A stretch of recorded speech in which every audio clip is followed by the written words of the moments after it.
नमस्कार दोस्तों, पीसीएस गुरुजी में आपका स्वागत है। दोस्तों, बहुत सारे स्टूडेंट्स इस समय कंफ्यूज हैं कि यूपी पीसीएस 2024 प्री का एग्जाम क्या जो डेट फिक्स की गई थी 17 मार्च उस दिन होगा या पेपर पोस्टपोन हो सकता है।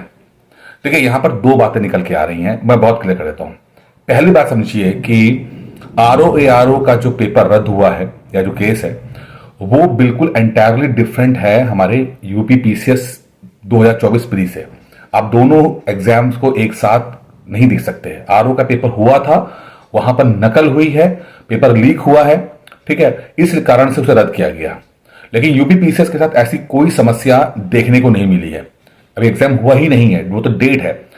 अब जो लोग ये बोल रहे हैं कि पेपर पोस्टपोन हो रहा है, वो किस बेस पे बोल रहे हैं, क्या बोल रहे हैं? वो ये बोल रहे हैं कि आचार संहिता लगी, 13 तारीख से आचार संहिता लग जाएगी, इस कारण से पेपर एग्जाम कराना मुश्किल हो जाएगा।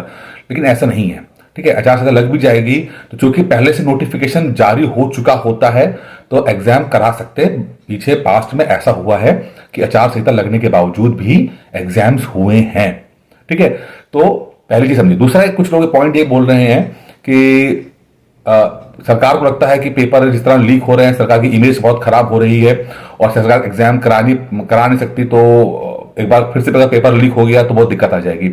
अब यहां पर अगर आप ये सोच रहे हो कि सरकार एग्जाम नहीं कंडक्ट करा सकती तो आप सरकार की एफिशिएंसी पे आपको शक हो रहा है, जो कि सही बात नहीं है, ठीक है। ऐसा नहीं है, सरकार बहुत एफिशिएंट होती है, सरकार जो चाहे वो कर सकती है।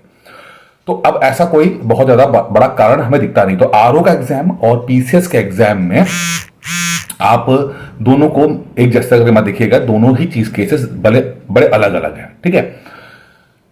तो अब बात यहां पे आती है कि दूसरी बात कि पेपर पोस्टपोन हो सकता है, क्या कारण है?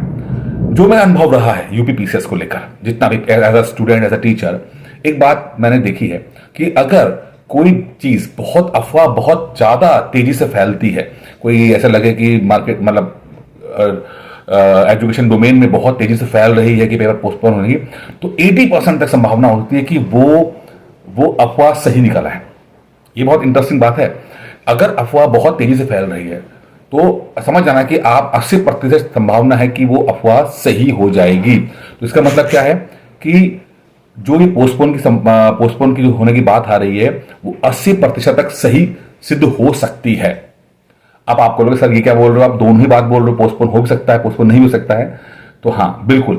तो अभी आपको क्या करना है कि अभी आपको 3-4 दिन और वेट करना है। 3-4 दिन के बाद चीजें क्लियर हो पाएंगी। क्योंकि देखिए, अगर अभी से आप ये मान के बैठ गए कि पेपर पोस्टपोन होगा और पढ़ाई नहीं करोगे, तो अगर पेपर पोस्टपोन नहीं हुआ तो क्या होगा, ठीक है। तो वो बिल्कुल आप मत उसको करिए। अभी आप पढ़ते जाइए, क्योंकि देखिए जब तक ऑफिशियल कुछ नहीं होगा कुछ भी कहना बेकार है, कुछ भी कहना बेकार है, ठीक है। इसीलिए रिस्क मत लीजिए। ऑलरेडी बहुत कम सीटें हैं, कुछ सीटें बढ़ेंगी, निश्चित रहिए, लेकिन प्लीज पढ़ते रहिए। 2-3 दिन के अंदर चीजें क्लियर हो जाएंगी और फिर आप उस हिसाब से प्लानिंग कर लेना। अगर पेपर पोस्टपोन हुआ, जो कि 80% संभावना है, अगर पेपर पोस्टपोन हुआ तो ये पेपर जून के महीने में जाएगा, फर्स्ट वीक और सेकंड वीक में होगा, ठीक है। और आरओ का पेपर अगस्त में होने की संभावना है। तो अभी फिलहाल इतना ही है। तो अभी भी ज्यादा कंफ्यूज मत होइए, ज्यादा परेशान मत होइए। अभी 2-3 दिन पढ़ाई कर लीजिए, 2-3 दिन के बाद सब चीजें क्लियर हो जाएंगी, ठीक है। इसीलिए टाइम बहुत कम है, प्लीज पढ़ते रहिए। कोई भी ज्यादा इन सब बातों में ध्यान मत लगाइए। Thank you.